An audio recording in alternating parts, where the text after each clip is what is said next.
Hello there, EFD squad, and welcome back to another episode of Continental Club, where we discuss the hottest topics in European football. Joining me, it is the happiest Dutchman on the planet, it's Patrick van Straten, and also featuring is the lanky noodle that is Zach DJ Elab.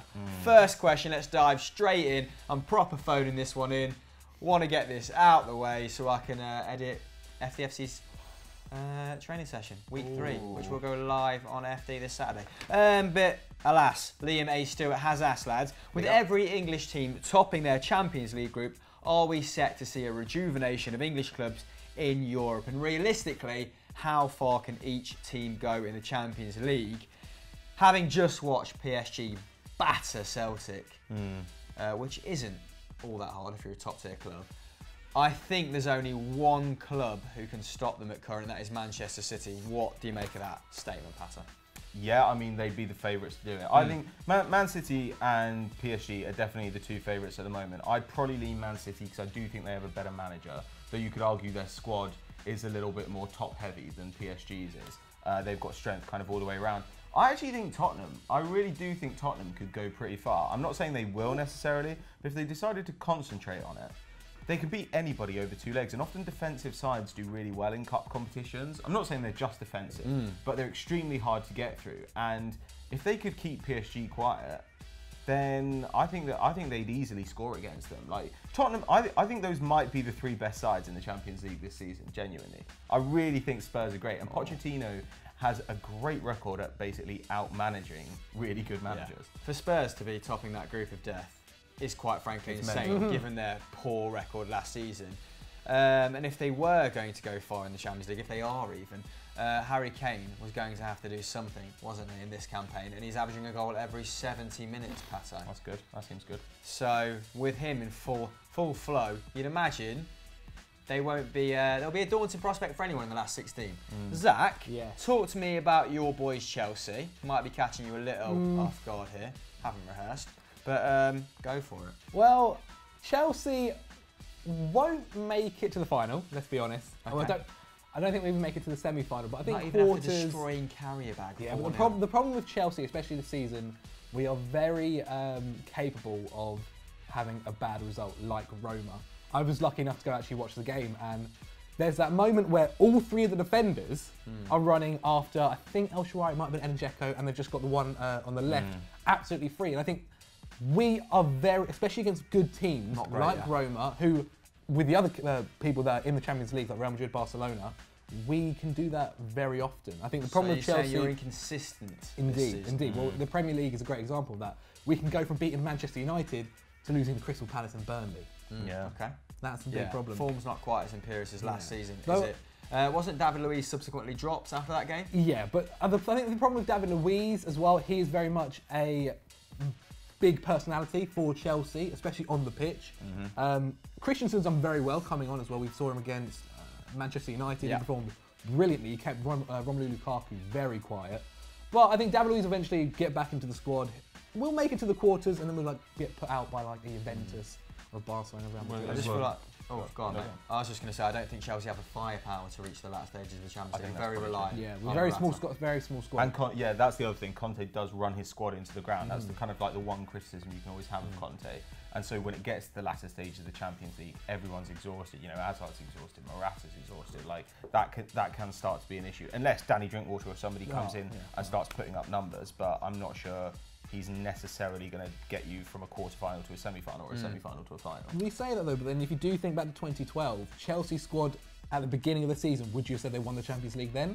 No, but you did have a very good foundation, and you were very stoic, and you did have big characters and a very strong core, didn't you?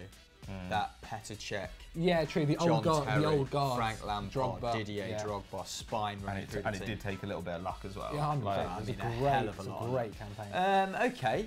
But talking of teams that are heavily relying on attack, what about Liverpool's chances this season? Because they are the 2nd highest goal scorers in the competition after PSG, although I think they stuck 10 past Maribor, but they have conceded 5 goals against teams like Sevilla.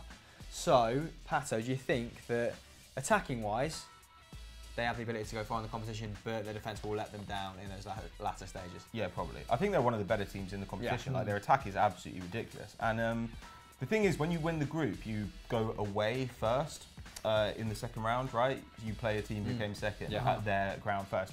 And I kind of think that might be a little bit of a disadvantage for them. You know, Liverpool's home form is actually fantastic, and they're not bad defensively at home either. Mo Salah's currently like 17-1 to be Premier League top scorer this season, and I think those are extremely generous odds. He's got 9 goals so far. He's so good at the moment, and I don't know.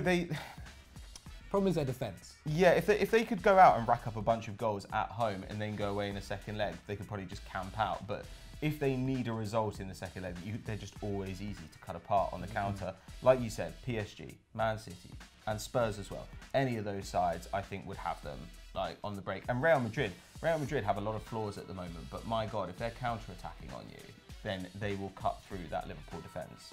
Yes, and Barcelona too, if Messi keeps putting up incredible numbers like he has done at the start of the season. But we're not talking about them, we're talking about English teams for Liam Stewart's question. And we haven't covered Manchester United yet, who, apart from that loss to Bâle, have had a solid Champions League campaign that's sort of been built on a solid defence. They've hardly been enthralling, have they? I mean, Lukaku has got 3 and 5. He's enjoying his debut season in the UCL. But unlike the rest of the English sides, they've not really been tested yet against the top side, have they? They had a very favourable group that contained the Swiss. I think it contained one of the Moscow teams and Benfica as well. So lads, quickly, because you know Joe's not here, we don't have to talk about Manchester United, and they're quite boring. What do you make of their chances? They get far again. I think like Chelsea, maybe quarter-finals, come up against like a Juventus, Real Madrid, and get knocked out when I'm there. Yeah. What about you, mate? I mean, Mourinho's a really good kind of cut manager, but Man United, I have not been impressive in the big games this season. I thought they were bad against Chelsea. I thought they were bad against Liverpool. Over the next couple of weeks, they've got Watford, who are now a pretty decent side. They've also got Arsenal, so that might give a bit more information. It'll be intriguing to see how they stand up against Pep Guardiola's Man City when they play them. So we will have some idea by the time the second round rolls around, like how good they are. But yeah, in the big games, I have been decidedly unimpressed. Also, however, it's Mourinho. Also, one bad injury again, like to Paul Pogba or to Matic or to whatever player, Lukaku. Yeah, particularly in midfield. However, I do think Jose Mourinho's main focus will be on the league. Manchester United have fared so poorly in the Premier League by their own standards, their own high standards, that I think his remit will be just to claw back some sort of ground on the top 4. What about you guys? What do you think? Let us know in the comments below.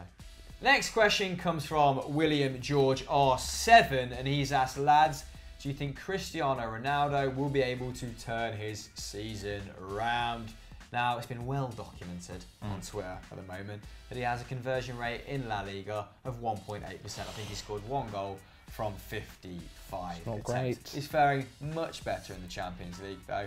And you'd imagine, Pato, that the floodgates will open at some point. I think he's averaging 6.9 shots per game, which is his highest in 3 seasons. At some point, he's got to get his proverbial end away on a Spanish team, hasn't he? Yeah, I mean, I think he's still getting the service, like you say. He's still getting the shots. He's getting into good positions. His expected goals are off the charts.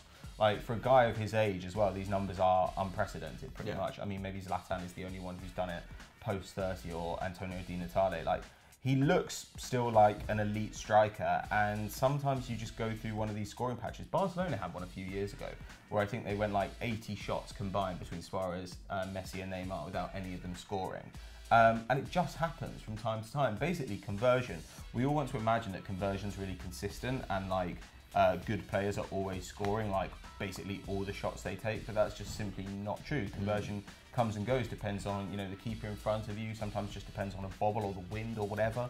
And he's still doing all the right things, getting in position, taking the shots. At some point, I think that he's going to get 4 or 5 in a game. Like, you just feel it coming. The only thing I would say, I think his shots on target have almost, not quite halved, but I think it's gone from 48% to 28%. So he isn't testing the keeper as much as he was last season. However, as you've just intimated, it is more of a team problem at current. Benzema's only got 1 goal in La Liga as well, from 30 odd attempts. But they're still scoring 2 goals a game. I think they were scoring 3 goals a game last season. So I fully expect them to start dicking on people again soon. Jelab. Yes. Do you think his kids have had anything to do with it? Yeah, the man is 32 years old and he's just had twins. Now, I'm not saying he's getting up at night, changing their nappies at 12 at midnight, but that still takes a part. People often forget about footballers don't just play football their whole life. They do have a life behind the scenes, which you don't really see. Maybe you post a picture on Instagram, but apart from that, you don't see it. I actually think he'll have nothing to do with his kids until they can play football. Well, there you go. But according to this, he scored 14 goals in 19 appearances for club and country. That's not that bad at all. I mean, he's been really good for Portugal in the qualifiers, hasn't he? Indeed. I think he's in the Champions. I think he's got 8 and 5 in the Champions League. So, mate, as Pat said, players go through little stints where they don't score that well, but he'll be back. It's Cristiano Ronaldo, for God's sake. He'll score a hat-trick next week, I won't be surprised. And you look at Real Madrid, I mean, like, their expected goals this season in La Liga, I think they're on about 32, and they've scored 20. Like it's just not going in for them. And at some point it will. Like, they're still creating the same sorts of chances from the same sorts of locations as last season. Like, I'm not particularly worried about Cristiano Ronaldo, but it does look like the league is basically gone at the moment because Barcelona, despite not playing terribly well, like, have opened up a huge lead, and Ousmane Dembele isn't even back yet. Like, Busquets is having like a magical season. Ter Stegen is currently making 7.5 shots per goal. 7.5 shots. I mean, we were pretty impressed when Fraser Forster was doing 4 a couple of years ago, but 7.5 is mental. I think De Gea's on like 5.3. That's how good Ter Stegen's been this season. So I don't know. It looks like the league might be gone, but the Champions League, we've seen this before. You know, think about like Benitez, like how poor they supposedly were in the first half of that season, yet came back and put up an absolutely insane campaign over the latter half of the Champions League. I think he still scored over 50 goals in over 50 appearances last season, Cristiano Ronaldo. He got a bunch in the Champions League, didn't he? 16, 17, and he got 25 in the league, potentially. So his output last year was incredible, but I do think that this stuttering start is going to cost him in the league in terms of we might see him just tick over 20 now.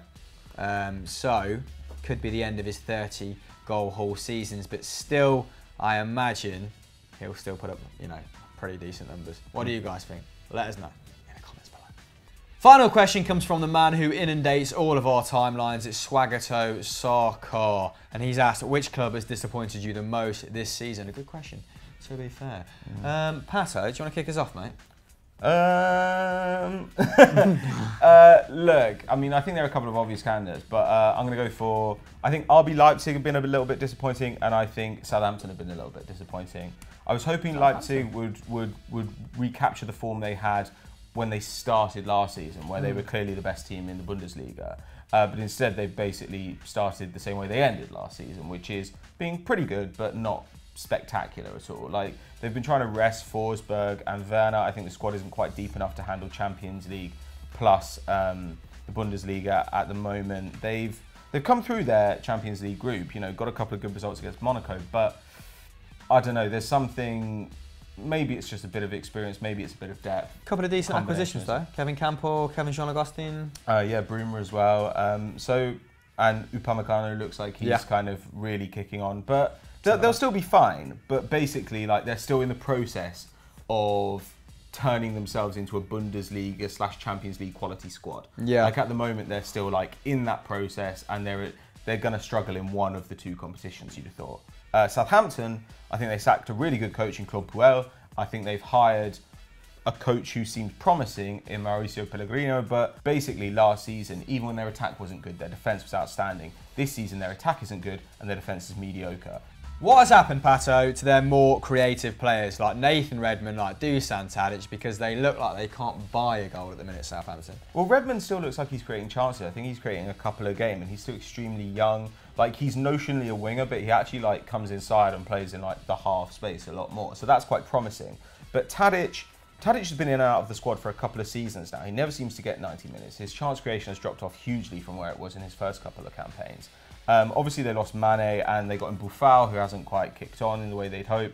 I think they just need to go and get an out-and-out creator. I mean, if they in the summer had gone and got Jonathan Vieira from Las Palmas or had got Hakim Ziyech, then I think that they would be in a much better position now. But yeah, Southampton are basically that one player away from being probably fine. Like if they went and got a really good creator, most of their problems would be solved, because I still think Gabbiadini's good. They've definitely got the talent in defence. They've got a load of kind of, you know, multivalent like quality midfielders in Lemina, in Romeo, in Højbjerg, you know, in Ward-Prowse. They've got so much talent there, and it's just a little bit frustrating that they don't seem to be able to get the best out of it at the moment. We are forgetting about Buffal as well. You saw that great goal a couple of weeks ago. He did, but he doesn't do anything else. He's a good dribbler, but he doesn't really create a lot, does he? He's one of those guys you watch and you're like, wow, this guy looks a player. Received a lot of stick at the end of last season as well, didn't he, for his application and sort of his attitude when they were losing, because, you know, that's what English fans look for first and foremost. Is he running around like a headless chicken? No. Get him! What about you, Zach? Well, up north to Liverpool, it's got to be Everton. And I think their main reason is for their poor signings. They sold Romelu Lukaku, who I think contributed to at least 1/3 of all their goals last season in the Premier League, and instead got players who've done nothing similar to that at all. Sigurdsson has 0 goals and 1 assist in 850 Premier League minutes, and they paid over £40 million for him. So, that's the issue. Yeah. Sigurdsson's not a bad signing if you pay like 15, maybe even 20 but mil. 40 is ridiculous. Yeah, it's nuts. It's exacerbated it, the whole scenario, hasn't it? It's what I said on Sunday Vibes. Like, I think it's pretty harsh, to pick him out of that whole messed up scenario as the singular problem at Everton, or the singular biggest problem when you have £25 million signing David Klaassen, who's had 1 shot in all competitions. Even their striker Ramirez hasn't been great, but then I also feel their managers haven't helped them out. Keane and Pickford, I think, were actually okay signings. I think Pickford's a great keeper, and Keane is still very young and will eventually, I think, pull up his socks and do well. But I think the biggest problem is their manager. Like, Koeman was playing boring football, 4-3-3, put it to the wingers, cross it in to Ramirez, who can't head the ball. Wayne Rooney scored 1-headed goal on the first game of the season in the Premier League. But apart from that, their managers have been not great. Thomas Tuchel, if he joined them, would be a good signing, but that will not happen. There's no way. Apart from that, who've they got at the moment? Umsworth? Yeah. Well, they're making a real hash of it. Apparently, they offered the job to Ralph Ragnick this morning. I love that idea. And he turned them down. I'm not surprised. Am I surprised? Exactly. Losing to Atalanta yesterday. And didn't they offer supposedly 20 mil for Marco Silva from Watford, which is like, oh, it's just mental. It's just so much. But it's also a better offer than most of the ones they submitted in summer for players. Yeah, at least he's good. But you'd have just thought, like, Jesus Christ. Is this the best they can do? They look around at mid-table clubs and be like, right, we'll pay 8 million for Koeman, right, we'll pay 20 million for Marco Silva. It reeks of desperation. Look abroad, like be imaginative. It's so tedious. Yeah, well, abroad, on that line of thought, that brings me nicely to my team, which is AC Milan, who spent about £200 million in the summer on players such as Andre Silva, Ricardo Rodriguez, Bonucci, Masaccio, to kind of supplement the decent pool of talent they had there already in Suso, Bonaventura, Romagnoli, Donnarumma, and it's just not happened for them, has it? I was looking forward to them bringing Milan back to the fore, making Serie A relevant and competitive again. It has become relevant and competitive again, but by no means have AC Milan spearheaded that. In fact, I've been conversely been very impressed with Lazio, who we spoke about a couple of weeks ago, didn't we? Simone Inzaghi's brought back from the dead. And when I watch them, in the very limited time I have watched them this season, they seem to be struggling to adapt to a formation.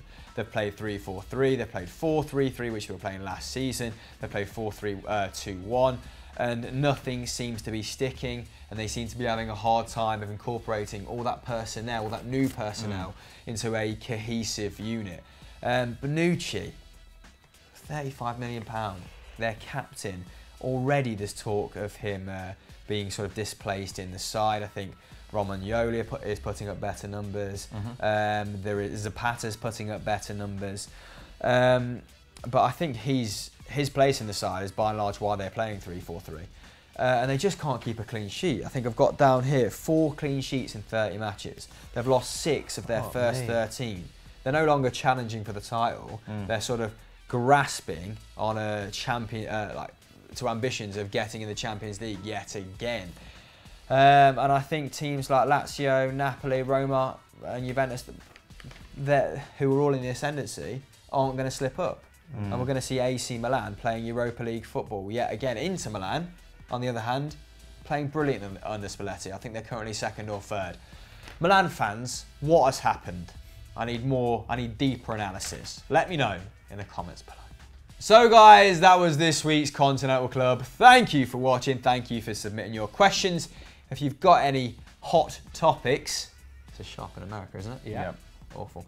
Get them in the comments below. Maybe we'll discuss them next week. Pato, what else is going on in the Football Daily universe? Well, we've got a new video up on 90 plus 1 facts. It's 90 plus 1 facts about Ronaldo Nazario, R9, the real Ronaldo, in my view, the best Ronaldo. So go over and check that out.